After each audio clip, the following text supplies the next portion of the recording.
Friends, good morning. आज हम समास के बारे में जानेंगे। समास को इंग्लिश में कंपाउंड कहते हैं। समास ओएसटीटी एग्ज़ाम और सिविल टेस्ट टॉपिक में है। ओएसटीटी सिलेबस में भी है और सिविल टेस्ट में भी समास हिंदी ग्रामर टॉपिक है। समास समास को यदि हम तोड़ेंगे तो क्या होगा? सम धन आस। समझे? सम धन आस। सम का मतलब समान, आस का मतलब बैठना। मतलब जब दो शब्द, समझ में आया? जब दो शब्द पास आकर बैठ जाते हैं और नए शब्द निर्माण होता है, उसे समास कहते हैं। समझ में आया? समास का मतलब क्या है? संक्षिप्त, संक्षिप्त। समास का मतलब संक्षिप्त। मैंने कहा कि समास को यदि हम तोड़ेंगे तो क्या होगा? समान धन बैठना। सम धन आस। सम का मतलब समान, आस का मतलब बैठना। मतलब समान बैठना मतलब क्या है ना? जब दो शब्द पास आकर बैठ जाते हैं और नए शब्द का निर्माण होता है, उसे समास कहते हैं। समास का शाब्दिक अर्थ क्या है? संक्षिप्त। क्या है? संक्षिप्त। समास का विलोम होता है क्या? व्यास। समास का विलोम क्या है? व्यास। देखिए, मैं जो समास पढ़ा रही हूँ, मैं जो कह रही हूँ, वो मेरे नोट है और आप ये जो पीडीएफ में मैं जो समास पढ़ा रही हूँ, ये भी इम्पोर्टेंट है और मैं जो कह रही हूँ भी, ये मेरे नोट है। मेरे हाथ से बना हुआ नोट मैं कह रही हूँ, उसको नोट कीजिए। समास का विलोम क्या है? समास का विलोम व्यास है। समास का राजा कौन है?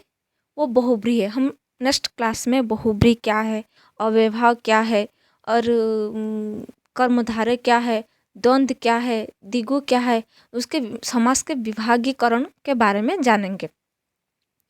उससे पहले हम समास के परिभाषा के बारे में जानेंगे। कि समास का परिभाषा क्या है?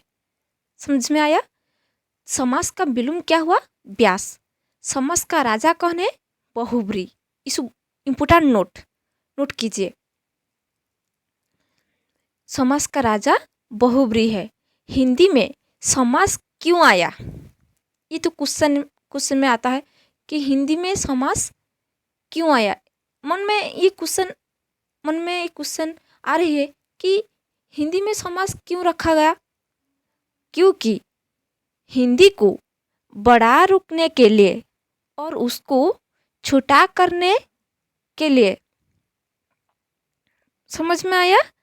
हिंदी को बड़ा रुकने के लिए, माने हिंदी को जो बड़ा हो रही है उसको रुकने के लिए और उसको छोटा करने के लिए, माने मतलब बड़ा शब्द को छोटा बनाने के लिए। समझ में आया? ये हिंदी में समास इसीलिए आया क्योंकि हिंदी को बड़ा रुकने के लिए और उसको छोटा करने के लिए।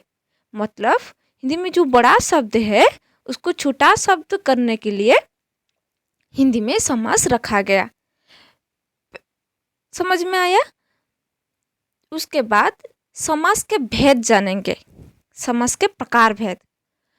पहले याद रखिए, पहले समास कितने प्रकार था? पहले समास 4 प्रकार था, परंतु अब 6 प्रकार है। कितने प्रकार है? 6 प्रकार है। क्या क्या है? अव्ययभाव समास, जिसको हम एडवर्बियल कंपाउंड कहते हैं। तत्पुरुष समास, जिसको हमें डिटर्मिनेटिव कंपाउंड कहते हैं, कर्मधारय समास जिसको हम एपोजिशनल कंपाउंड कहते हैं, द्विगु समास न्यूमेरल कंपाउंड कहते हैं, न्यूमेरल द्वंद्व समास को क्या कहते हैं, कॉप्युलेटिव कंपाउंड, और बहुब्री समास को एट्रीब्यूटिव कंपाउंड कहते हैं। तने पहले समास कितने प्रकार था, 4 प्रकार था, अब समास 6 प्रकार हो गया। तो ये याद रखिए समास कितने प्रकार है, 6 प्रकार है। उसमें एग्जाम में आता है कि समास कितने प्रकार है, समास 6 प्रकार है। अव्ययभाव समास, तत्पुरुष समास, कर्मधारय समास, द्विगु समास, द्वंद्व समास, बहुब्रीहि समास। समझ में आया? उसके बाद और क्या जानेंगे, समास में और भी, समास के बारे में और कुछ परिभाषा दिया गया है, समास क्या है, समास किसको कहते हैं, और भी समास के और भी परिभाषा है, तो उसके बारे में जानेंगे कि दो शब्दों के मेल को समास कहते हैं। दो शब्दों के मेल को समास कहते हैं। दो शब्दों के मेल से बना हुआ जो नया सार्थक शब्द है वो समास कहते हैं। यदि मैं कहूँगी, एग्जाम्पल दूंगी, दो शब्दों के मेल को समास कहते हैं। यदि मैं कहूँगी यदि मैं कहूँगी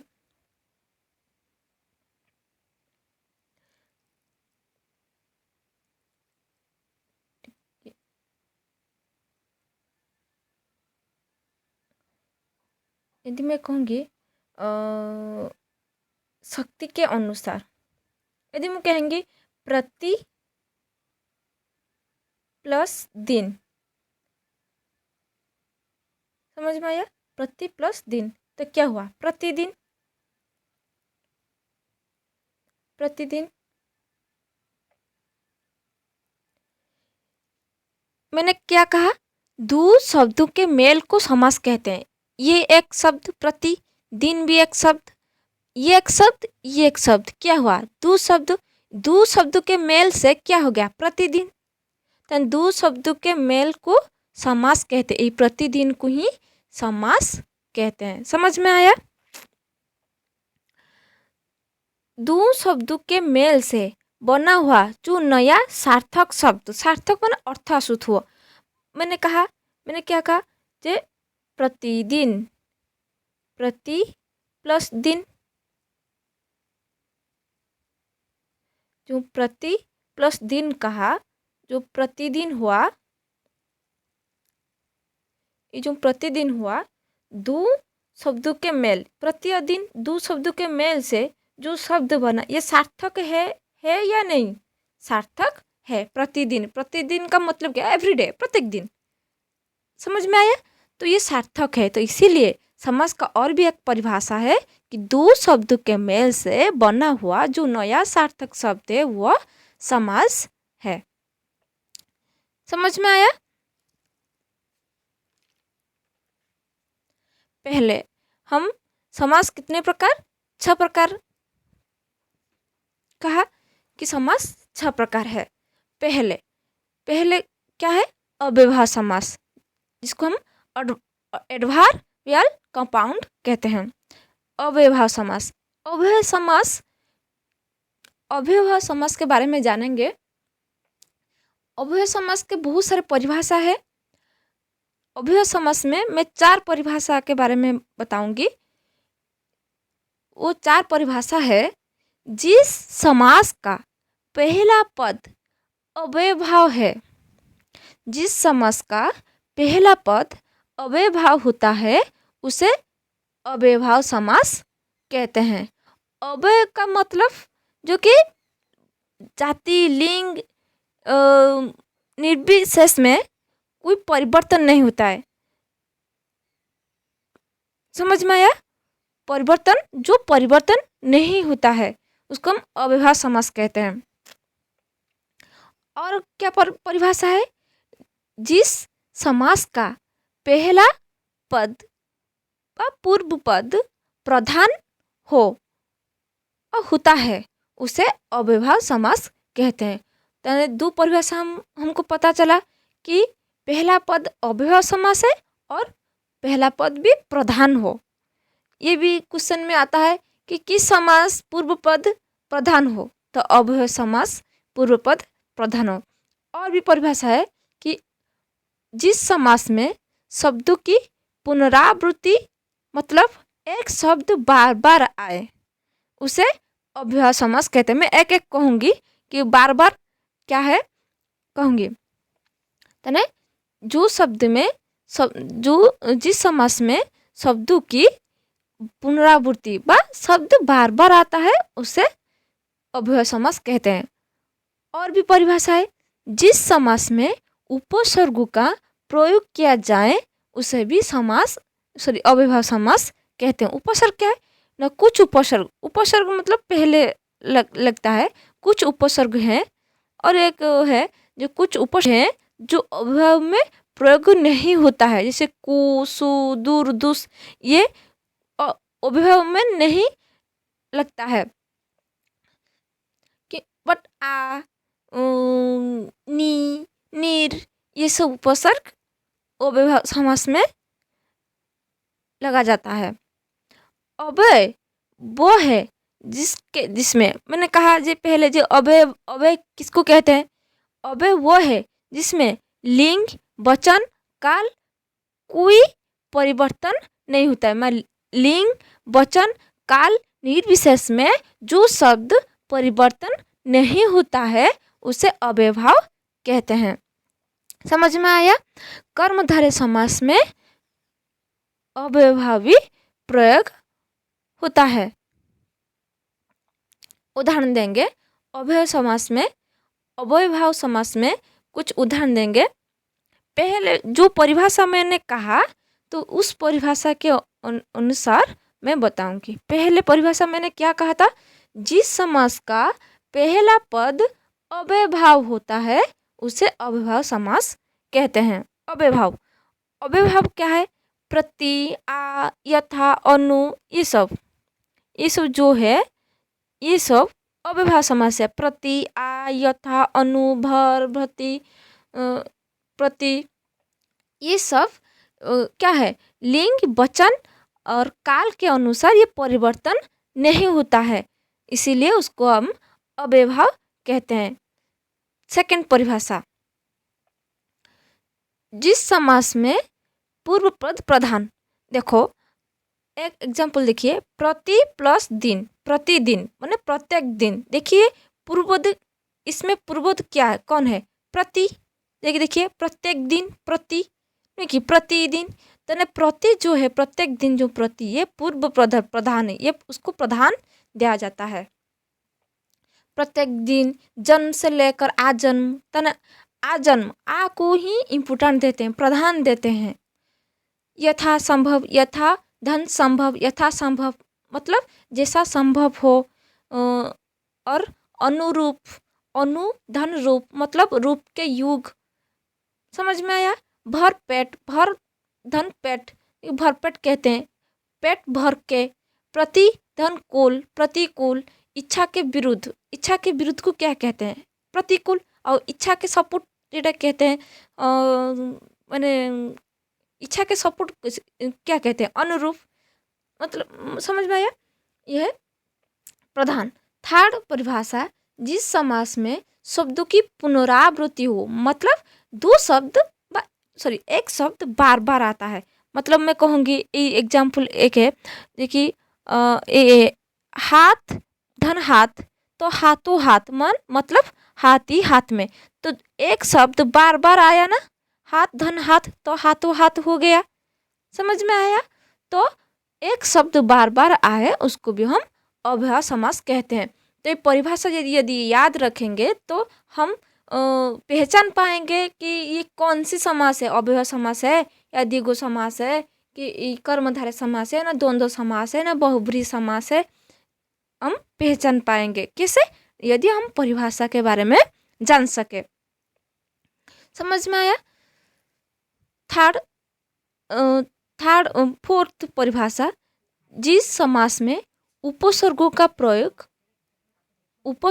प्रयोग किया जाए। उपसर्ग क्या है, यदि मैं कहूँगी उपसर्ग, उपसर्ग कहते हैं जे कि आ जन्म, आ भी एक उपसर्ग है। उपसर्ग और यदि कहेंगे जो निरोग, बिना रोग के निरुग, निरुग, नीरव, तो इस उपसर्ग नी उपसर्ग ये इसमें है। बेईमान, बे, बिना ईमान के, तो वे भी एक उपसर्ग है। यथा उपसर्ग भी है। तो ये पूर्व प्रधान भी है, अव्ययभाव भी है और उपसर्ग भी लगता है और पूर्व पद को प्रधान भी दिया जाता है। तो अव्ययभाव समास क्या है और उदाहरण भी दिया है कि प्रतिदिन, आजन्म, यथासंभव, अनुरूप, भरपेट, प्रतिकूल, हाथों हाथ, आजीवन, आजीवन भी होगा अव्ययभाव समास। और भी क्या होगा? आजीवन, जीवन भर, आजीवन, मृत्यु पर्यंत तक, आमरण, आमरण को क्या कहते हैं? मृत्यु पर्यंत तक। इसको हम मतलब मने विग्रह का बारे में भी जानना चाहिए। समास को किस तरह विग्रह किया जाता है ये भी जानना जरूरी है। कि यदि एग्जाम में आएगा तो शब्द दे देगा। यदि मैं कहूँगी यथाशक्ति, तो यदि आप लोग विग्रह नहीं कर पाएंगे तो कैसे पहचान पाएंगे ये अव्ययभाव समास है या कर्मधारय समास है, ये द्वंद्व समास है, द्विगु समास है? नहीं पहचान पाएंगे, तो विग्रह करना जरूरी है। यथाशक्ति, शक्ति के अनुसार। यदि यथाशक्ति को मैं विग्रह करूँगी तो क्या होगा? विग्रह मतलब उस शब्द को मैं क्या करूँगी? भांग दूंगी। मतलब मैं क्या करूँगी? विग्रह का मतलब अलग अलग कर दूंगी। तो यथाशक्ति मतलब शक्ति के अनुसार। यथासंभव, तो यथासंभव का मतलब समय, मतलब समय के अनुसार, कौन यथा समय। इसी तरह यथासंभव संभवता के अनुसार, बस जैसा संभव हो। यथा गति, जैसे गति हो, जैसी गति हो को यथा गति। बेईमान, बिना ईमान के, बेईमान का मतलब बिना ईमान के। बेहा, बिना शर्म के। निरुग, बिना रोग के। नीरव, बिना रब के व बिना ध्वनि के। रब का मतलब ध्वनि। तो अव्ययभाव समास का ये उदाहरण है। नीरव, निरोग, बेहा, बेईमान, यथागति, यथासंभव, यथासमय, यथाशक्ति, आवरण, आजीवन, प्रतिदिन, आजन्म, अनुरूप, भरपेट, प्रतिकूल, हाथों हाथ, दिनों दिन, दिन के बाद दिन व हर दिन को दिनों दिन कहते हैं। रातों रात, रात ही रात में। घर घर, घर घर, प्रत्येक घर। हाथों हाथ, हाथ ही हाथ में। लूटम लूट, लूट के बाद लूट। बीचों बीच, बीच ही बीच में। तो इसको मैं विग्रह करती हूँ तो कैसे लगती है? तो ये सब अव्ययभाव समास है। नेक्स्ट हम जाएंगे तत्पुरुष समास। तो तत्पुरुष समास हम नेक्स्ट क्लास में तत्पुरुष समास के बारे में